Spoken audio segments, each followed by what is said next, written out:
you're watching One News Now Markets. I'm Dani Laurel. Now, before we delve into the equity space, here are the top stories of the hour. The country's fiscal shortfall slightly narrowed in 2022, but the deficit exceeded the government's budget ceiling.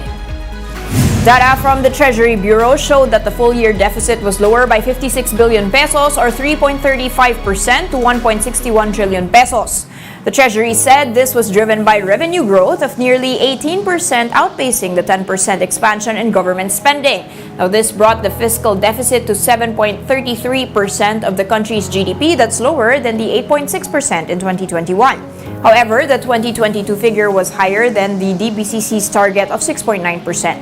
In December alone, the budget gap widened by nearly 12% to a record 378.4 billion pesos. Meanwhile, bank lending grew at its slowest pace in 9 months in the month of January. Preliminary data from the Bangko Sentral showed that outstanding loans by big banks, net of reverse repurchase placements with the BSP, rose 10.4% to 10.71 trillion pesos. That's from 9.7 trillion pesos 1 year earlier. January credit growth, which eased from the revised 13.7% in December, was the slowest growth since the 10.1% expansion recorded in April 2022. Economists said the slower credit growth reflected the impact of rising interest rates. BSP Governor Felipe Medalla says brisk credit growth and adequate liquidity will continue to sustain the momentum of the economic growth. Here to chat with us about lending and more, we have with us John Luis Resurreccion, equity analyst over at Regina Cap. Good morning, John, and welcome to One News. Good morning, Dani. Good morning, One News team. Happy to be here. Now, John, let's kick off with that slower bank growth. Now, finally, we seem to have the interest rates biting the amount of loans that people are going to be getting. Is this worrying for you? Is this a one-off in the month of January, or is this a projection of things to come? Right now, I think it's too early to say, but it could possibly be a one-off because the financial sector right now, it's very resilient in a way that it's sideways. So consumer loans and productivity-related loans are still growing, and I think that's what's the running theme of what's happening in the financial sector. Aside from that, the sector actually reached 52-week highs last February 3. Then, to add to that, Moody's has also affirmed the Baa2 long-term deposit ratings for BPI and Metrobank. So that's good. We can see a more stable outlook in financials as compared to the other sectors.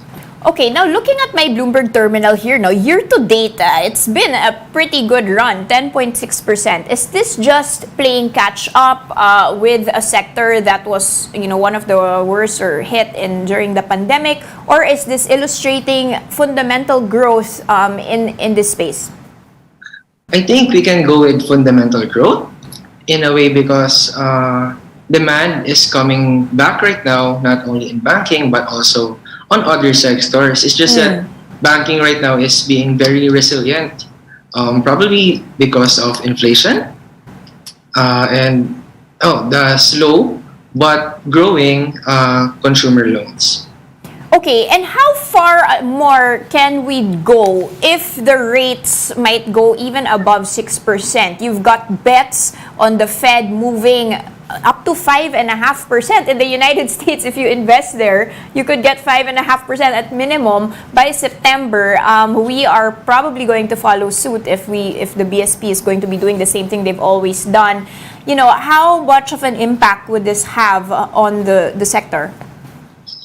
For the banking sector, my comment on that would be, I think we're on a point where we're just watching because it's resilient, but it's only moving sideways. It's not really bullish that it's going, that it has a upward trend. So for now, it's very resilient, that it's not being affected by the market's downturns.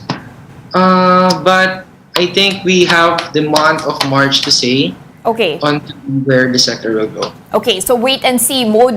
Despite the rising interest rates, they seem to be performing well. No, give us an idea of your stock pick here when it comes to the banks. We mentioned this off cam. It's Metro Bank. What do they have, or what have they done different? What are their Why are their prospects different compared to the other banks? In terms of Metro Bank, it's more of a momentum play, and it's also the market leader in terms of the banks. And I think it's mostly because of the Moody's affirming their Baa2 ratings for long-term deposits. Okay. I think it's Go that, ahead. and also better earnings. Not as I've said before, not only in banks but also in other sectors. It's just that bank is still growing, and there's good news in banks currently. But like I've said, we have the month to see if it's gonna go higher or lower. But right now, it's a very safe pick as compared to the other sectors. So stick with strong names and manage your risk well. What is your target price for Metro Bank, John? Metro Bank probably reach that spike up on the left there Okay. Yes, above 62. if Yeah. things go well. but right now it's ranging kasi it's on the bottom end as a sector. Okay. So I think we should consider that more rather than just Metro Bank itself, even if Metro Bank is the market leader. And also several macroeconomic factors, just like what you said earlier, from both the Fed and the BSP. Let's move on to the index and how we're performing. No, we had broken down this week below the 6,600 support level that many were watching, but we quickly bounced up. Where is the direction going these days? First, I don't want to discount the fact that maybe we can test 6,800. Okay. And then, if that happens, there's a very good possibility that we could go back to 7,000 levels. But right now, 6,600 levels, if the bulls cannot defend that level, next would be 6,300. Based on the monthly chart, that's going to be the solid support. I didn't pick 6.4 or 6.5 because if you're looking at the daily, there's not really a solid support there. Okay. Then after 6,300, there's going to be 6.2, which is also a solid support. And then if that fails, we're going to go to 6K. And that's the worst case scenario because at 6K, if there's no support there, we're going to go back to pandemic levels. Okay, where are the risks tilted? To the upside or the downside right now? For me, it's more on the downside. Okay. If you're going to use your MAs, you're going to see that they're having a tough time trying to break above it. What I think will happen is there's not going to be a volatile downfall. Okay. Just like what happened during the pandemic. I think what's going to happen is more like a slow push downwards as inflation and interest rates rises. Okay, what is your year-end projection though? Because, a lot had been quite optimistic, especially in the first few weeks of this year. Some are revising their targets for the index. Give us a feel of where you are now, especially given these inflation figures for the month of February that are coming out in a few days. Well, we still have 10 months to go, so I think it's too early to say. But with what I've said, I think we can manage to stay above 6,000 levels. Okay. Maybe 6.3, 6.4 levels. By the end of the year. Yes. Okay, so quite some downside there from the 6,600 that we're seeing here, John. Okay, give us an idea of which sectors we could be picking should this be the case. Which ones could be the bright spots here to be picking up today? I think it depends on the person that's going to be buying. Okay. Some are bargain hunters, so they're still sticking with names like Globe and other blue chip companies. And then, if you're looking for resilience, right now we're seeing Metro Bank. But I think it's too early to make projections about what will happen to the different sectors during year end. So for now, let's just wait and see what will happen and how will they react to the market conditions. Okay, we see in our chart here this morning, Mondanisin, the best performer, up by close to 3%. Incidentally, you're looking at Figaro as one of your stock picks. Give us a better feel of how, these two stocks are going to be moving now with that partial, let's say, acquisition. And how much more room to run does Figaro have, especially as it's, reaching 1 peso or 95 centavos compared to before the Mondanisin part acquisition?